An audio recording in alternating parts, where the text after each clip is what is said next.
And good morning, everyone. I'd like to welcome you to another live Xanadu Gallery Art Business Academy online critique group session. Today is Wednesday, May 6th, 2020. It's good to be back here with you. Again, these weeks seem to go by pretty quickly. I'm back in Scottsdale now. Briefly, the governor of Arizona has announced that we're going to be able to start in a phased way reopening business here in the coming week. And so we're getting ready to reopen our Scottsdale gallery this Friday. And then I'm working to get our Pinetop gallery opened within about a week after that. So kind of a crazy busy time, but it's nice to be able to just slow down a little bit and get together with all of you and talk art and art business in this session. And I appreciate all of you joining us. And our featured artist today is Connie Rodriguez. And let me see if I can get Connie unmuted here. Good morning, Connie. How are you today? Good morning. I'm doing great. Thanks. It's great and I reached out to Connie on, I think it was Monday. I had an artist scheduled for this Wednesday, and then a scheduling conflict came up. And reached out to Connie. Connie was in line to be next week's session. And I appreciate her being available and willing to step up and do it a little bit more quickly than that. Thank you so much, Connie. And Connie, tell us, where are you located? And give us then just a little bit of your background in terms of how you became interested in art and became an artist. Oh gosh, I've loved art always. I think even from a kid, and I know a lot of us as artists, we say that.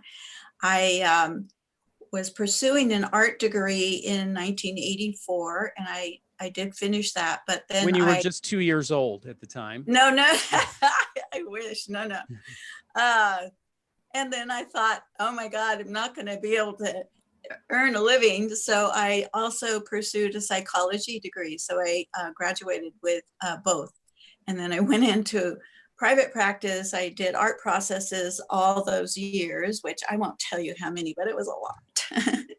And when I was close to retiring from my practice and career, we bought this house, and my husband said, hey, I think we could pop up that ceiling and make an art studio for you, which we did. And then I jumped in both feet, head first, all of it, and started my own career in full-time art. I was phasing out of psychotherapy and jumped right in, and I've loved it ever since. So I can't get enough of it. In fact, I know it's not the case for so many people, but this time we've had on our hands for the last couple of months has been, just perfect for me, because I don't have any other excuses not to be in the studio. And when I'm in here, it's like, I don't want to leave it. Yeah. I'm actually hearing that from quite a few artists that, yes, obviously there's a lot of challenges going on right now, but for a number of artists, sheltering in place and being locked down in their studio just kind of feels like day-to-day normal life in the first place. But for those who don't get the chance to be in there as much, this has been a great time to really focus and get a lot of work done. Yeah. And I remember, I don't know if it was on your Red Block post or where you said it, but you said, this is a really good time to just start getting your art done and ready to go, because then you'll be ahead of the game when everything sets up.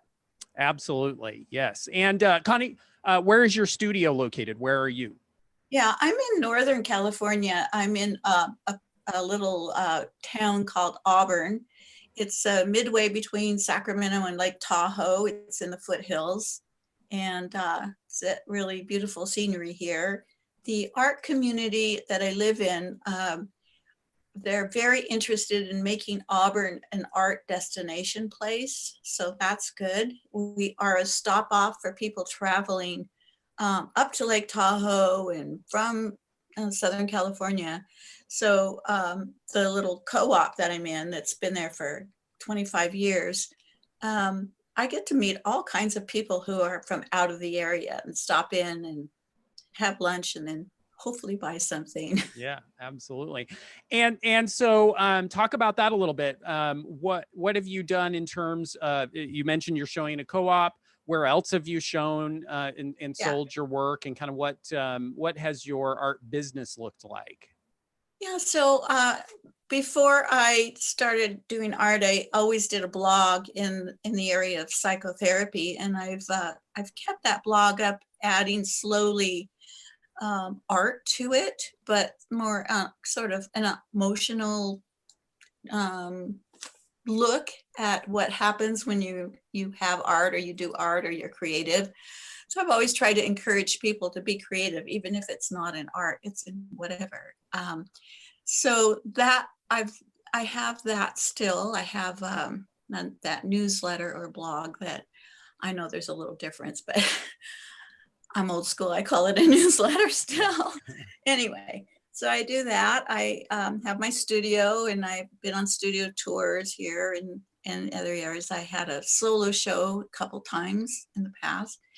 And interestingly enough, during this period of, I call it lockdown, but Yeah, we all um, struggle to figure out what to call it. yeah. I have had artists that have contacted me and said, I remember that piece that I saw in the gallery. Is it still available by any chance? So I've actually sold a few pieces during this time, which I'm delighted about. It's like, wow, that's great. Yeah, So absolutely. Well, wonderful. Well, thank you for the background. And with that, let's jump in and take a look at the work. And so we've got the 5 pieces that you had submitted to me. This is going on a couple of months ago now, but these are yeah, some recent works that you've done, and we'll just make our way through. Let's see if I can get there. We go. These 5 pieces, and we'll notice that we've got 12 by 12 pieces. Is it for all 5 of them? I think that may be the case. Oops. Yep. So talk a little bit about technique and the subject matter. What has drawn you to abstracted imagery and the medium that you're working in, oil and cold wax? yeah. So for up until last fall, I've always done mixed media and acrylic, and I have most everything I've done up till that point has been in that medium. But I came across oil and cold wax last fall and fell in love with it. So I really love the ability to scrape back and get into the history of a piece and allow it to show through. I've loved that with acrylics also. And I have, up until last fall, I've done mostly abstracted landscapes, but I realized when I first started back into painting for myself, how many years ago, I realized I really do love abstract, really more abstracted than what I had been doing to sell. So people, I hate to say this, but people in my area, I don't think they all appreciate the abstract, non-objective art. And so I was painting more to sell my art, and then got to a place where I just went, you know what? I don't care anymore. I'm going to do what I love. And this is what I love. And that's very interesting that you say that. And I have worked with a number of artists over the years who similarly have had that dichotomy of kind of the push and pull of what are people interested in, what's selling, I should do more of that. And then ultimately they say, well, that's, it's taken me in a direction that I didn't want to go. I want to do something that is just purely for myself. And they start doing that. And suddenly they discover that well, actually, there is an audience for what I love, and there is passion for what I'm doing, and it can become even more successful than what they were doing for quote unquote commercial reasons. So it'll be very interesting to see, Connie, as you know, continue to expand and explore in this. And I would suspect from having looked at the work that you know, may not be in your local market, but if you, as you reach a field and find galleries that show this kind of work, I wouldn't be surprised at all if you find a strong following for these pieces. Now, you know, looking at the work, kind of the first area that we always like to get into is consistency.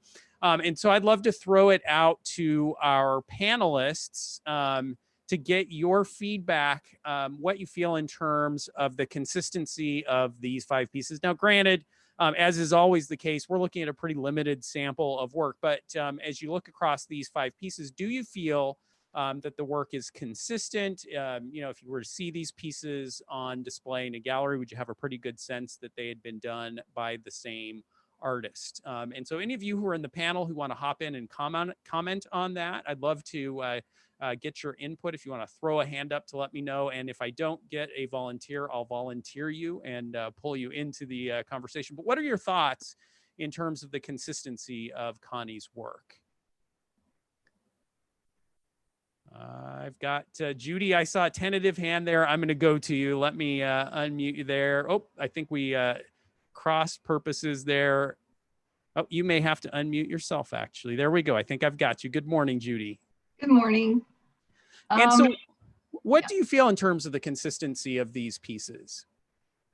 I think they're very consistent. This one, the one that looks like a landscape, is probably the least like the other ones, although the first one and this one have a consistent, the colors are consistent. I'm curious as to the base. Is it wood or is it canvas? Just want to know that. Yeah, Connie. They're all on cradle panel. Right. Wood, yeah. Yeah. Okay, excellent. Any counterpoints or other thoughts in terms of consistency? Do you agree that the work is fairly consistent? And I've got a few folks over. Let me go to Elizabeth, and then I'll go to Mary. I got you, Elizabeth, and then I've got a few over in the attendee room as well. I feel the same as what Judy said. Those 2 that have the similar color palette kind of stand apart from the others, but I'm also seeing an addition of kind of a difference in mark making, where it looks like either stenciling is coming into play or added mixed media on some of these. So that's throwing me off a little bit. I mean, that might be a new direction you're going in. So especially that one, the one that we just saw before this, where you have Indian Summer, have you actually attached netting and a piece of jewelry there or glass or something on the board? Yes.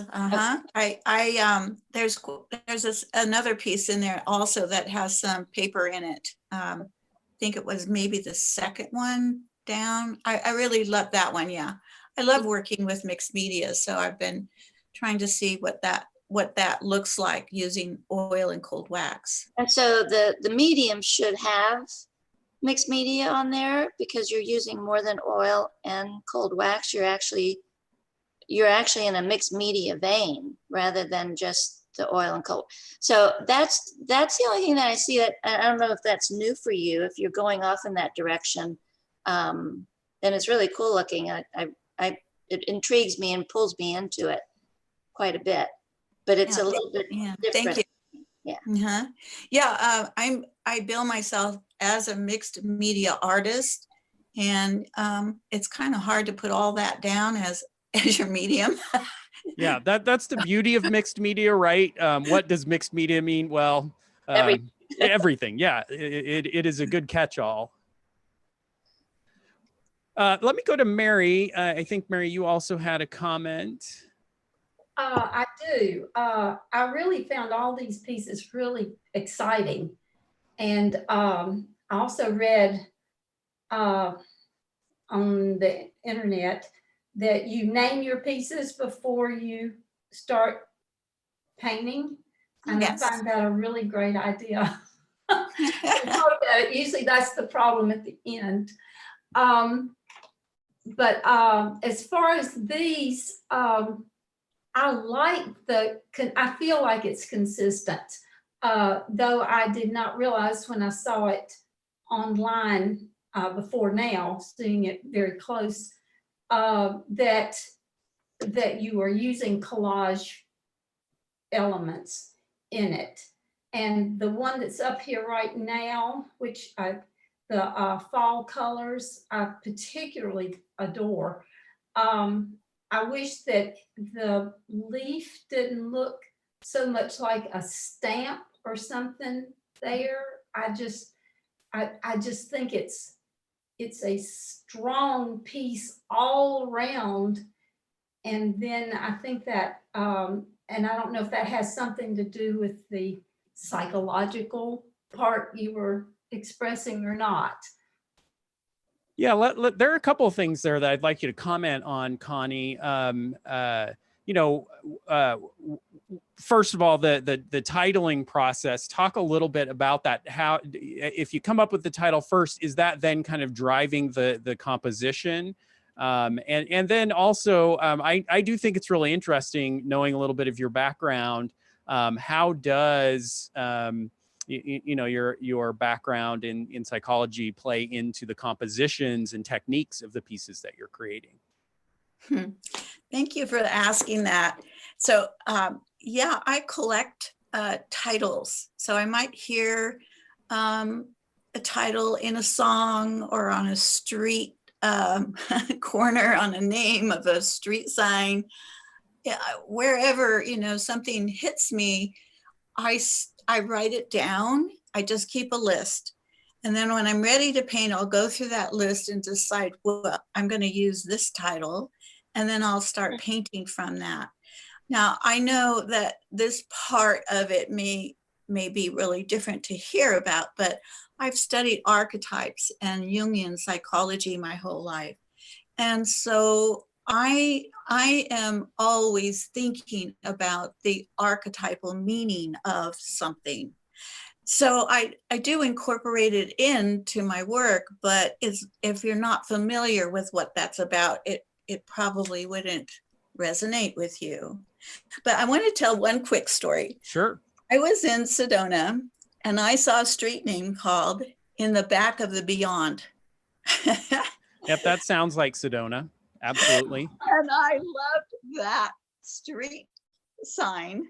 And I just wrote it down and thought, oh my gosh, what kind of a painting would that be? And so I just held on to it until I decided that I was going to see what would happen with that title.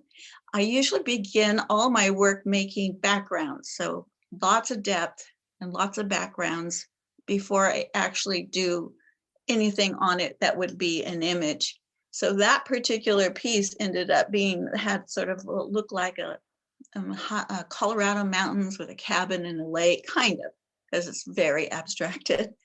As soon as I brought it into the gallery, it sold immediately. But that was a fun title for me to work with.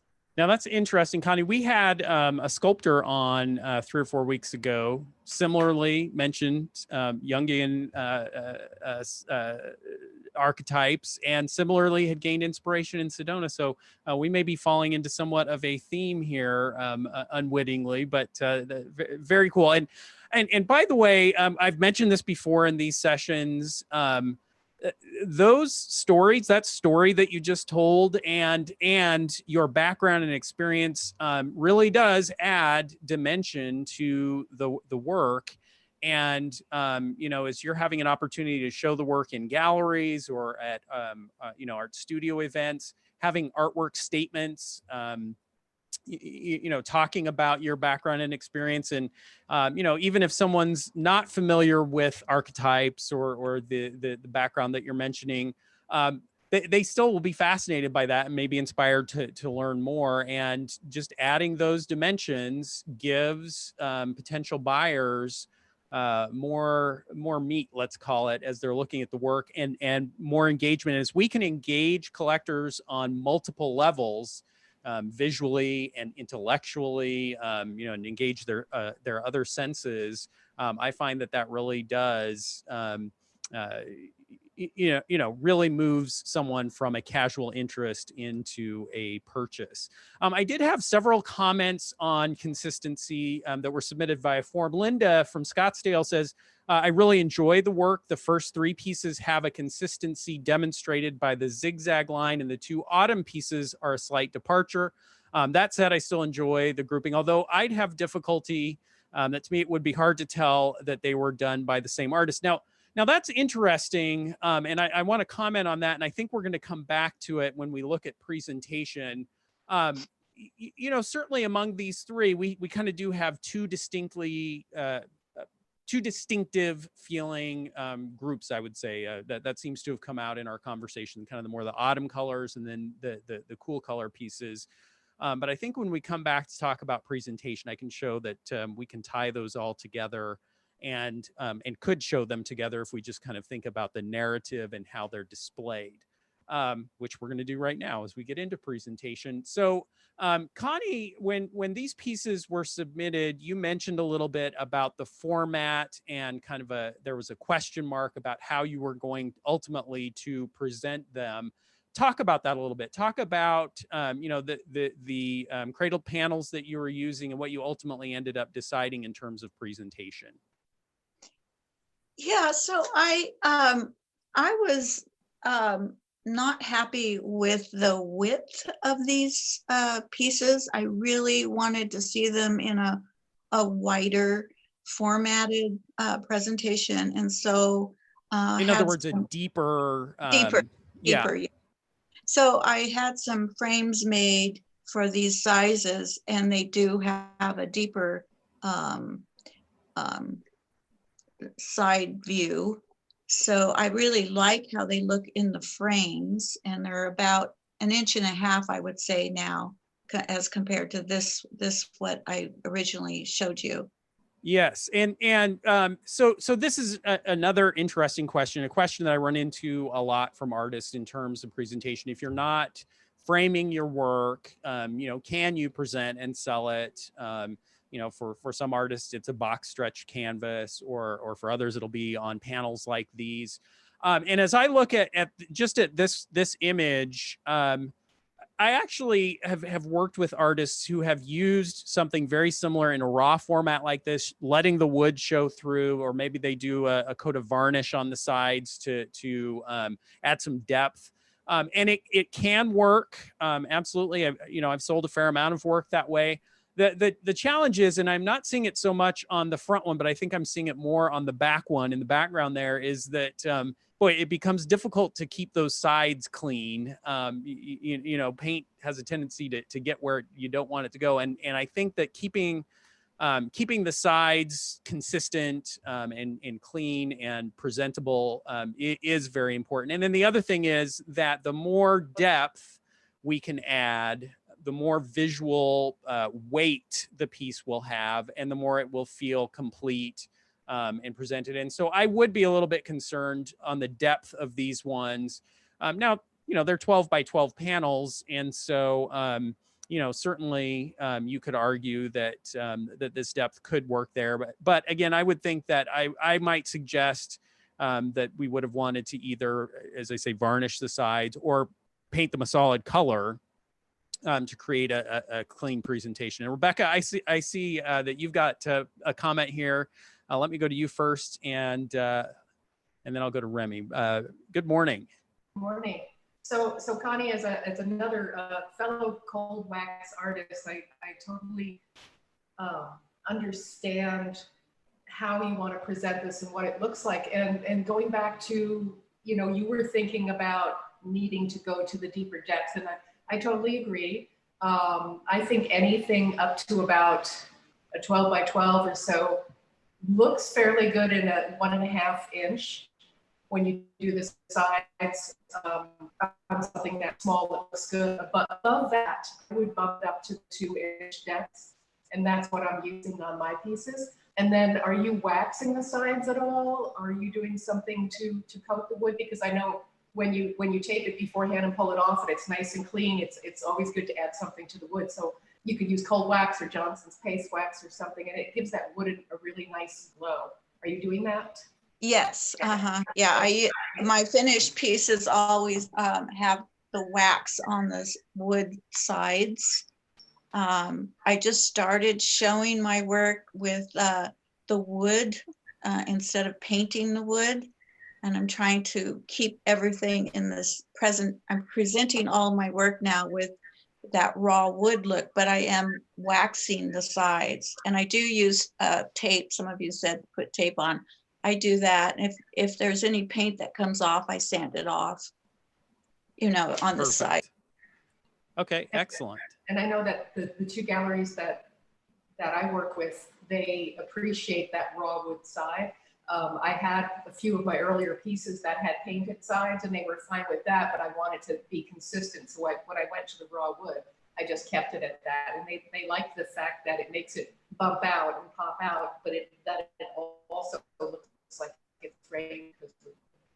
Yeah, we're seeing a lot of interest in natural materials, so the woods and stone and you know, different natural elements. And so certainly there's nothing wrong with letting that show through, again, as long as it's clean and consistent. And we're going to see an image in just a moment of what Connie ultimately ended up doing. But I think, is it Remy? Did I also have, let me see if I can get you in. Good morning. Hi, good morning. I do take my paintings completely to the side. So the white on this image would go to the side, the green would go to the side, and then I'm mixed media as well. And I have paper and that goes to the side. So the painting goes around both sides, but which is another choice that Connie could make. Sure. I noticed Connie had like tags, like little tags with their names and sort of tied to the back. I want to. Oh yeah, let me get to those. Yeah, that. Now that's like your tied on business card. Yes. Yeah, I realized that so the upper end galleries are not going to want that. So I'll have to take those off. Yeah, but it makes absolute sense. You know, if you're doing a studio event or I would imagine in a co-op gallery, to have your information on the back in this way, I think makes a lot of sense. And I can tell you as a gallery owner, I would far prefer to have this, which is one snip of a scissor for us to remove it and put our identification on it, than to have had a sticker or label or something like that then, you know, potentially is going to take more work on our part to put. The gallery's always going to want to have their contact information for the client to reach back out to them, so they're likely to remove anything that you've added onto it. But I think this is a good solution to that. Okay, that's a great, because I think that's a great idea because I'm always like trying to give them business cards as I sell a piece, and I realize I wouldn't even have to think about it if it was already attached. Absolutely. Stuff like Keep that. things simple. Yeah, yeah. Good. Okay, so I did have a couple of comments. This one from Linda in Grand Junction, Colorado. I love these pieces, well composed and vivid. I like all of them, but the three most colorful ones are my favorite. I have the same problem, if it is a problem, with almost finished paintings on supports that might not be heavy enough. I may have to frame mine, but can you do that with a cradled piece like yours? Anyway, they're probably fine. So the answer to the question, can you frame these? Obviously, we're going to get the answer yes, because here is the piece as we ultimately end up with it. So talk about how you selected this frame and what the logistics of framing a cradled piece like that are. Yeah, so I, my husband loves working with wood, and he makes these frames for me. And I'm grateful that I can have them any size I want and what depth I need them in or would like to have them in. So I just put a little bit of glue on the risers, put the risers on them, because sometimes they, I want them flat with the frame. And then I glue them down into that, and they can be popped out pretty easily if needed to be, but the glue holds them pretty well. Yeah, and so what do you feel the effect of going from just the panel to the framing is visually and kind of from an aesthetic standpoint? For me, yeah, I was really bugged by them before, as I said in the critique from the very beginning, that I just didn't like it, and so now I'm much happier with them. Excellent. And I think, again, kind of going back to when we were talking about the consistency of the work, now I would expect that if you were to take those 5 images that we had seen and frame them all in this way and present them in a gallery, suddenly any question of, well, is it all done by the same artist? Are they consistent? That goes out the window, because people can just very easily identify that the work is all tied together. And so, it's worth thinking about for all of us as you're creating your work. What can I do? What elements can I emphasize across all of my work to tie it all together and to create that consistency? And having a very consistent presentation like this. And then obviously, as your technique and style are to varying degrees consistent, you get a little bit more latitude in terms perhaps of style or palette if you've got strong consistency in other areas. And so I think this would be a very effective way. And, as you present the work this way in a gallery setting, having a very consistent frame also encourages people to purchase in groups, we've found. And with small pieces like this, that's critical. We find that it is very profitable to have groupings of small pieces that people can kind of mix and match and pick their favorites, where they feel like they're involved in some way in using your artwork as a palette to express their creativity in their home, and having this consistent framing would certainly allow you to do that. Now let's talk about, I've got a couple of other comments also related to presentation, and I think it kind of speaks to what you've already done. I do think a deeper cradle board might be nice, and working bigger would be a great idea. Speak to that, Connie. All these pieces that we saw are on the smaller scale. Is that representative of your work? Do you prefer to work small, or have you done larger works? What's the kind of the range? Yeah, I usually work much larger than those pieces. I had the cradled panels, and I thought I would, start out with the oil and cold wax, see where it goes. But currently I'm working on more like 25 or 30 by 30. I like the square presentation. So I'm working on much larger panel boards now, which I'm enjoying a lot. And I know that there's a market for the smaller pieces as well, but typically I, when I was doing canvas work with acrylics, I was working in 40 by 40 and 36 by 36. So these are small for me. Yeah.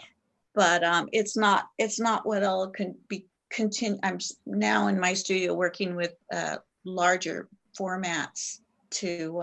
And will those are those also on the panels, and will they be framed similarly? And you can object to that question because it is a leading question, and I'm sure the judge would throw it out, but. Well, I'm working on deeper cradled boards. So I don't think I'll need to put those in a float frame. If I work on a flat panel, I'll always put those in a float frame, but they'll always look the same. So I think the bigger pieces on the deeper panels won't be in a float frame. And so my suggestion there would be then to try as much as you can to, the format is going to be a little different because now we're working with the panels without the frame. My suggestion would be to try and replicate as much you can the feel of the wood of the frames on the sides of those panels. so Yeah. that it still does have that consistent feel to it.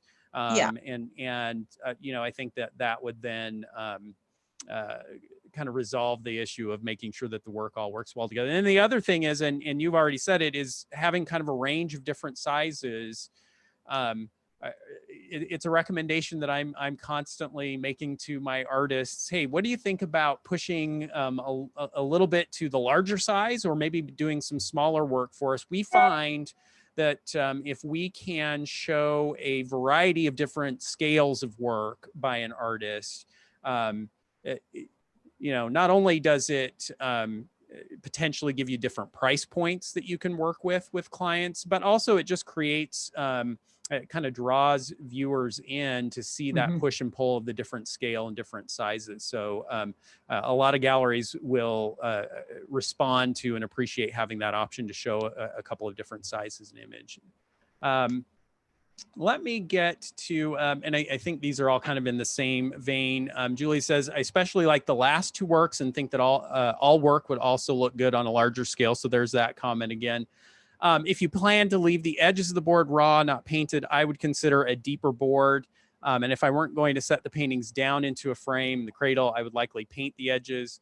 I think you could charge more for these pieces. Have you done comparisons on pricing? Nice work. Keep going. So that kind of transitions us into pricing. Connie, talk about kind of your approach to pricing your work and how you developed that pricing.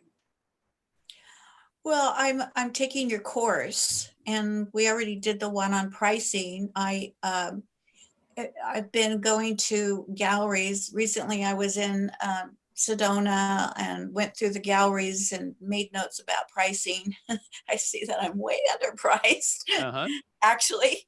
But yeah, so I'm still kind of working on that, getting, you know, my prices to a place where I see other artists are, you know, in a comparison kind of mode, doing that. I'm in the process still of doing that. Yeah. How are you pricing your larger works? What would a, let's say a 24-24, how would that be priced? Yeah, so I believe I have, I looked at that and it's about $1,200. So again, I'm just taking that from the pricing that I found in some of the upper end galleries there in Sedona. So yeah, so you know, again, kind of talking about themes of the conversation that we have in these sessions, it does seem to be a recurring theme that many of you discover as you're getting out there and starting to show the work, that I probably need to start pushing my prices up. And I don't think, looking at your work, Connie, I don't think that you are radically out of range on price points. And in fact, you know, there are going to be a variety of galleries and venues depending on where you're going to approach galleries to present your work. You may find that there are galleries who think this price range is perfect to start, but it's always a good idea to be constantly doing market research to see how other artists who are creating work in a similar vein are pricing their work. And it's always a good idea, as demand increases for your work, to be pushing those prices up. And you know, ultimately in the long run, it's that optimization process of finding the right price point at which the work is going to sell at a rapid clip. And so that's what we want to be constantly working towards. Boy, we're very quickly running out of time. I did just want to get a few of the comments in. Connie, you had asked some questions in in your submission of the work for this session about the contrast in the work.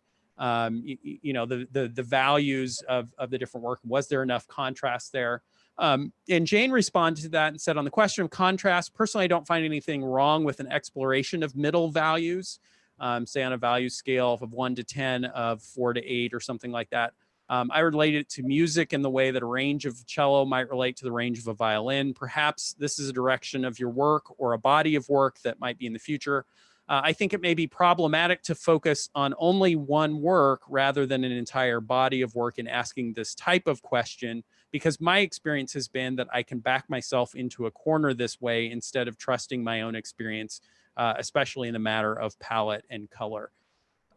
Respond to that, Connie. Does that resonate? Yeah, I really love that idea of the cello and the scale of music, and I think that's really interesting way to think about it. And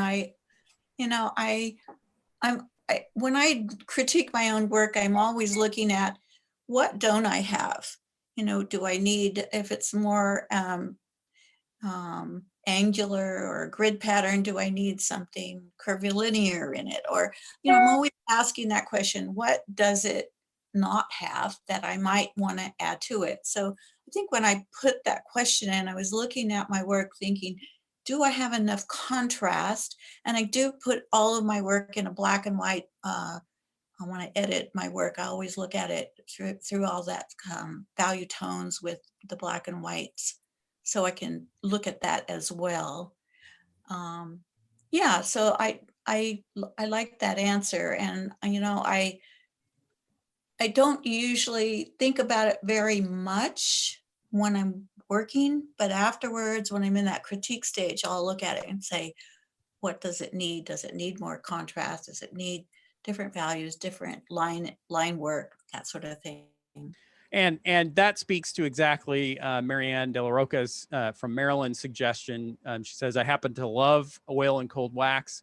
There's a depth that comes from that medium. And of course, in the photos, we don't get to see and experience all of that to the full extent that you really do when you're seeing that work in person. But she says, I particularly liked fall colors in Indian summer.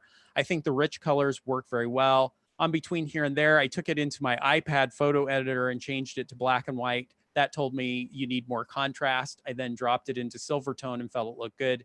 So that gives you guidance for where to add depth. And this is a really interesting exercise, I think, not just for an abstract artist, but really any work, looking at it in different formats. And we've talked here before about looking at work in a mirror, upside down, and adding this idea of looking at it in black and white, I think is another good tool. But I'll also say that there is room, in my experience, for some range when it comes to contrast and values as well. And certainly work that is, high contrast tends to grab people's attention, right? When they're in the gallery, that's the work that kind of has the,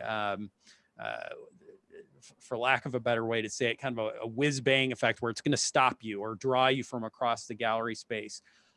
But there are also times when that's not what a client is looking for. They don't want a piece that's going to, make a lot of visual noise and draw a lot of attention to itself. They may want something that's more subtle and more peaceful and less contrast. And so, I think that there can be some value in exploring and speaking to those different effects and experiences and moods that are going to be created by the artwork. So,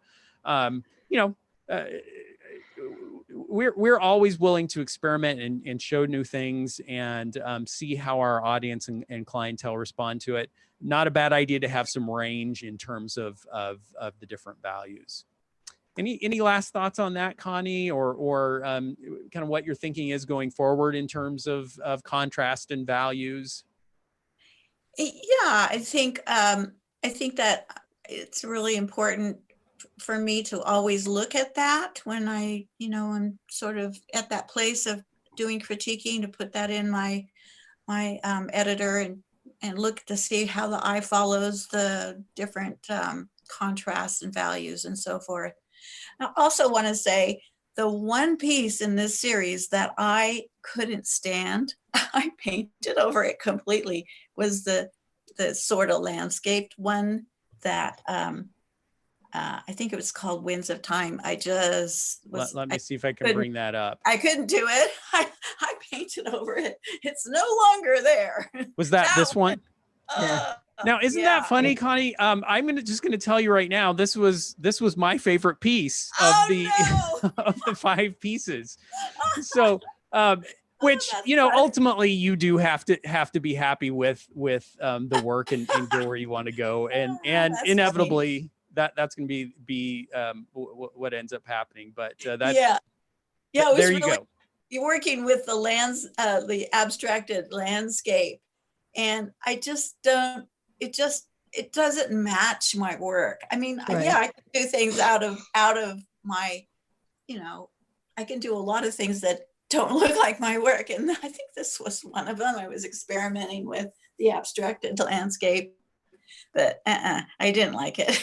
Well, and so on it goes, Funny. and such is life. But well, excellent, and we've done it. We've run out of time again for the session. But Connie, I want to thank you again so much for joining us for the session, letting us look at your work and talk about the pieces.